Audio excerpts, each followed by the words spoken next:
Ito pong um, video ni Attorney Princess na kanya pong sinasabi yun. So hindi na po natin ito ipapalabas, no? So uh,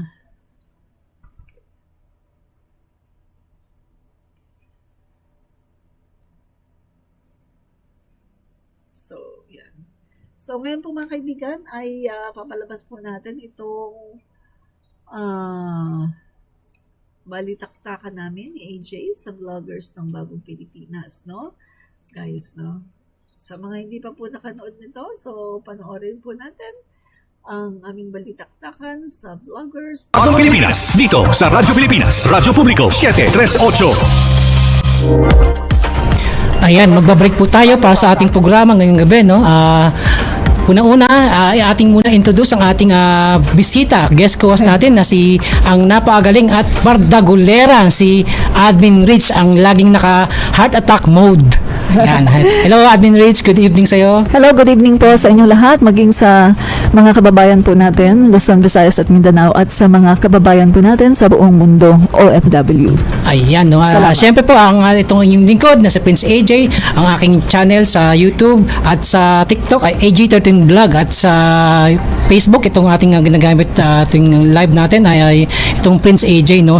Magandang gabi po sa inyong lahat. At siyempre, bagong lahat, nagpapasalamat po tayo sa pamunuan ng Presidential Communications Office o PCO na si Secretary J. Ruiz, at sa lahat ng ating mga kababayan sa buong Pilipinas, Luzon, Visayas at Mindanao. At syempre dito sa Mega Manila, maging sa lahat ng mga kababayan natin sa buong mundo, especially ang ating mga OFW. At syempre, huwag natin kalimutan ng ating mga kapwa vloggers, no, na umiera rin dito sa Radyo Pilipinas. Everyday po ang ating slot dito, although ang ating time slot from 7:30 PM to 8:30 PM. Every Thursday po ang schedule namin schedule po namin, no. At ang guest natin ngayon si Admin Rich. Yes po, mga kababayan, mapapanood niyo po kami Channel 3 sa TV Plus at Channel 45 to 49 sa For the Box. Mapapakinggan niyo rin po kami sa Radyo Pilipinas 738 kHz sa inyong AM band. Syempre, di mawawala ang Facebook page ng Radyo Pilipinas. Naka-live po tayo dyan, mga kababayan. Let's begin. Umpisa natin ating mga breaking news at sa mga usapang makabuluhan. Unahin po natin mga good news ng ating PBBM good news, no? Itong ating first topic na mga PBBM good news. At syempre, i-play natin ang unang video po natin regarding po kay Ken Zachary Aquino, no? Na nagpasalamat sa pamamagitan ng kanyang open letter kay PBBM, no? At ito naman ay talagang po naman nakabagbag damdamin, no?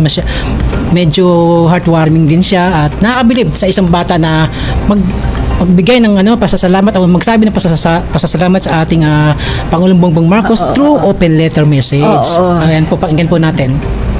Buluhan at nakakaantig ng damdamin ang liham ni Ken Zachary Aquino, isang batang pasyente na natulungan ng National Kidney and Transplant Institute. Sa anyang liham, nagpahayag siya ng taus-pusong pasasalamat sa ating Pangulong Ferdinand Bongbong Marcos Jr. dahil sa tulong ng gobyerno para sa anyang kidney transplant at sa libreng gamot at laboratory test. Naging matagumpay ang operasyon sa pangangasiwa ni Dr. Rosemary Liquete. Isang patunay ang liham ni Ken na may positibong epekto ang mga programang medikal ng gobyerno sa mga kabataang nangangailangan. Ang kanyang kwento ay simbolo ng pag-asa, kagalingan at pasasalamat. Ito po ang vloggers ng Bagong Pilipinas, AJ13 Vlog, nag-uulap para sa Radyo Pilipinas. Ayun, napakinggan natin yan. Ano masasabi mo dyan, Admin Rich? AJ, meron lang akong komento, no? Kasi okay. Merong isang, alam mo na, basher. Ang sabi sa akin ng basher, ilang taon yan, bata yan, pagkatapos ang galing sumulat. Ang sabi ko sa kanya, ganito po kasi yan, no? Kasi alam ko yan dahil naging preschool teacher ako, no? Kapag halimbawa yung aming mga aking pupil, no, kinder, may gusto siyang sabihin sa akin, gusto niya magsulat, sinasabi niya sa nanay niya pagkatapos yung nanay niya ang sumusulat o kaya ate niya. Hindi naman kailangan yung bata mismo ang sumulat, pero diba? Admin Rich, pinapasulat talaga. Alarin natin, diba? No? Kaya tayo may mga honor student. May mga batang nag-accelerate from grade 1 to grade 4. Meron din so, talagang natin bata i-discount yung kakayanan ng mga kabataan na magaling sila magsulat. Kasi kaya nga tayo may mga writer.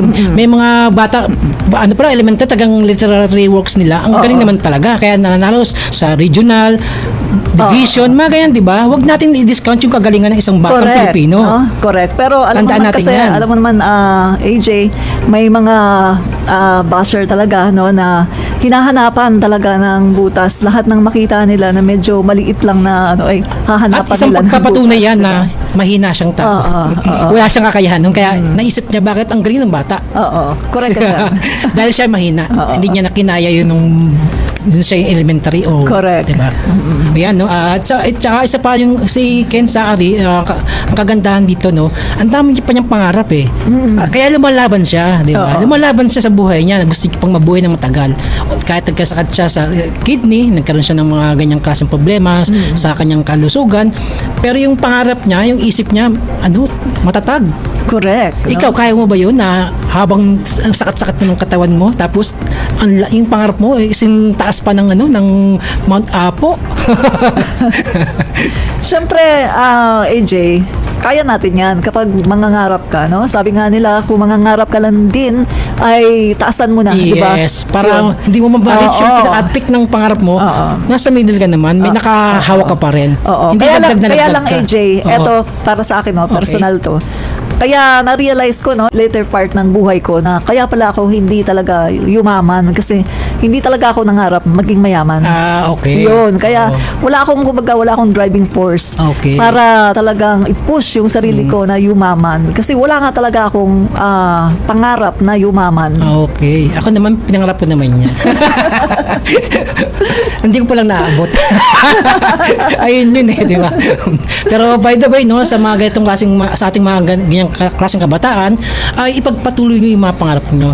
Hindi dahilan yung mahirap ka, may sakit ka, ang dami mong dahilan. Ayun nga ang dapat ang dami mong dahilan, samantalang yung iba nga lumpo, bulag. Pero di ba, successful pa rin. At saka AJ, no, nakakatuwa kasi ang ating Pangulo, talagang pag sinabi mong mga specialty hospitals, Yes. talagang ayan. Full support. Oo, full support ang Pangulo natin, di ba? Bumalik tayo sa kanyang ama, sa kanyang nanay, no? Si FL Imelda Romualdez Marcos. Yeah. Sila yung nagpagawa ng Heart Center of the Philippines, itong Kidney Institute, Sila ang, Center of the ang Philippines, puso Children's ng Hospital, Pilipinas. at marami pang mga hospital. Ayan. At ito naman ngayon ang Pangulo natin ay siya rin ang gumagawa nitong mga specialty Yes. hospitals na ito Ayan. sa buong kapuluan. At Regional meron pa yan, na, oo, regional na, hindi regional. lang basta sa Manila lang. Correct. Dapat per region meron para hindi na pupunta sa malayong lugar yung ating mga babayan. Correct. Plus, AJ, yung mga bukas centers pa na inopen sa Yes, iba-ibang oh. mga There are 51 provinces. bukas centers sa Oo. provinces. Ayan. So, talagang totoo yung sinasabi ng Pangulo natin sa kanyang SONA na yung medical services ay dadalhin sa tao na hindi na kailangan na yung tao ay palagi na lang Malapit doon, lalapit pupunta. na mamasahe kahit Utang malayo, pa yan, di utang ba? pamasahe. Oo. At least ito, malapit na talaga sila. Ayan. Kaya admins, ang dami natin pag-uusapan, napakagandang mga usapin, no? Pero mag-break muna tayo para tuloy-tuloy ang ating ang bardagulan maya-maya, no? O kaya ngayon sa ating pagbabalik, no? Muli, no? Itong ating vloggers ng Bagong Pilipinas para dito sa Radyo Pilipinas. Mag-break muna tayo.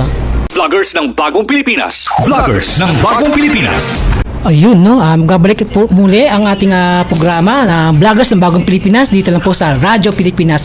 So, Admin Rich, no? Ay kaninang topic natin na very inspiring, no? Para sa isang kabataan na tulad ni Ken, no? Correct. At siyempre sa marami niyang pangarap ay gusto rin pala niya maging chef someday. Ayan. So, we'll go to our next topic, no? Dahil sa totoo lang, no, punong-puno tayo ng magagandang magagandang kwento, magagandang report na pwede nating ibahagi sa ating mga kababayan. At syempre, no, wag po nating kalimutan sa every Thursday po, at muli ito pinaplug ko ulit, every Thursday 7:30 PM to 8:30 PM ang aming Vloggers ng Bagong Pilipinas. So every Thursday po ang aming schedule sa Bagong Pilipinas, sa Radyo Pilipinas. Next topic po natin itong free wifi program ng government, no, na taga namang dapat nating malaman at mai-avail ng ating mga estudyante. So next na itong gawing topic, no, at panoorin po natin itong next clip, no, video.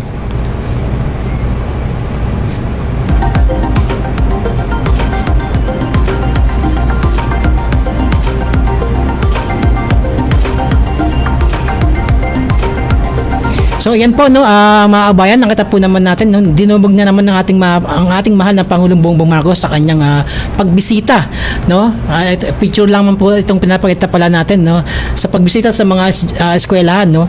At isa una itong free wifi neto program ay napakahalaga para sa mga estudyante natin sa panahon ngayon, no. Kasi alam mo naman, iba na yung ano natin ngayon ng times, no. Hindi lang basta modern times, ano na, no, pa AI na nga tayo, 'di ba? Itong mga bagay na to regarding sa free wifi ay dapat lang naman na ma-avail ng mga estudyante. Ano masasabi mo rito?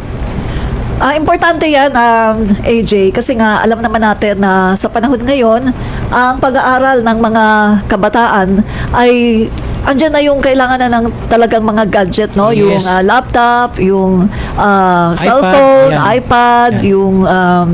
yung computer, syempre, no? Kailangan nilang mag-research. Hindi katulad nung sa panahon namin na pupunta lang kami sa National Library, Gothic Library, German Library, lahat ng library sinusuyod namin, no? Exert effort talaga para matuto ka. Para kami ay matuto. Pero ngayon kasi, isang click lang yan sa One click, internet, no? diba? Katabi mo na. Oo. Tapos, kapag walang wifi, syempre mahirapan yung mga estudyante natin dahil alam naman natin sa public schools, ang mga estudyante ay hindi naman talaga mayayaman. Diba? So, napakaganda talaga nitong programa ng ating Pangulong BBM na nakikita natin na lahat talaga, no, ng sektor ng lipunan, lahat talaga ng kung yung mga departamento ay kanyang inaayos at talagang kanyang he-made sure na talagang lahat ito ay makakasabay sa pag-aaral, no? Kasi talagang pasulong na tayo, AJ. Digital age Imagine na tayo mo, ngayon.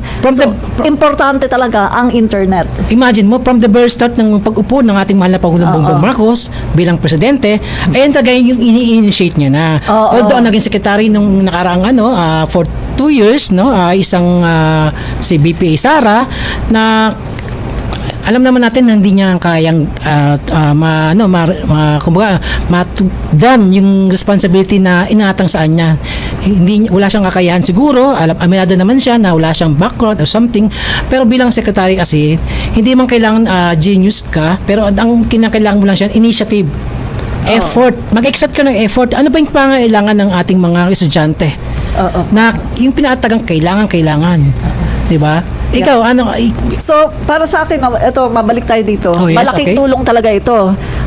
Alam mo ba, AJ, ang isang estudyante, kapag may free wifi, tuwang-tuwa na yan talaga, di ba? Dahil makakapag-aral lahat talaga. Samantalang kapag walang wifi, aasa lang yan sa pa-load, di ba? Tsaka sasabihin pa sa nanay, Nay, kailangan ko ng load para meron akong wifi kapag nasa school, di ba? So, napakaganda talaga itong ginawa ng ating Pangulong Bongbong Marcos. At hoping, AJ, na ito ay gawin na talaga sa lahat ng mga schools, no? Sa lahat ng mga public schools para ang ating mga learners ay mas magiging magaan ang kanilang pag-aaral. No? Yes. And if you remember, no, sa isang hearing, no, isang tauhan ng gobyerno ang nagtanong kay BP Sara kung alam ba niya yung programa ng gobyerno regarding sa free wifi. Ano nga ba yung naging sagutan dito ni BP? Medyo loading. Loading, di ba? Pero sabi niya una, yes, tapos loading. Mahinang wifi. Tapos sabi niya, ano ba? Time out. Ayun. At pinapasa niya sa isa kanyang USEC, na, di ba? Pero kung bilang isang sekretary, dapat kahit papaano na hindi ka masyadong mapapaya, dapat meron kang sasabihin kahit papaano, di ba? Hindi yung negative ka talaga. Totally no knowledge. Dito nakikita ko sa Pangulo natin na nakikita niya at alam niya yung mga pangangailangan ng mga makabagong henerasyon, no? Kasi eto talaga kapag walang wifi, wide reader ating Pangulo, wide reader. Kahit nga AJ sa bahay namin, mawala lang ang wifi, talagang wala yung trabaho. Yung trabaho ko wala, paano ko magagawa? Yung anak ko naman, paano niya magagawa yung thesis niya kung walang wifi, di ba? So napakahirap talaga. Kaya eto, kudos, no, sa ating mahal na Pangulo dahil sa kanyang programa na libreng wifi sa mga paaralan na pampubliko. Yes, no. At isa pa ang pinaka-importante diyan, admin, no. Itong mga hindi lang basta wifi ang kailangan ng mga kabataan natin, ng mga estudyante. Kailangan ng gadget kasi wala naman silang pambili. Pero if you remember na natambak lang sa bodega ang mga gadgets na dapat dinidistribute sa mga eskwelahan. Pero ano ang nangyari? Oo. Ikaw, di mo pinamigay Walang ganyan. AJ, Yan yung yung sa past admin ng Dating secretary. Oo, secretary. Pero ngayon sa panahon ni Secretary Secretary Angara Angara, ay kanya nang inayos yan, Ayan. AJ. So sa pagkakaalam ko ay dinadagdagan pa ngayon yung mga laptop, mga Okay, computer, maganda yan, maganda. yung mga tablets. Especially sa Oo, mga ating mga pagkakaalam ko. instructors, Oo, mga oo, teachers, no? Mas kailangan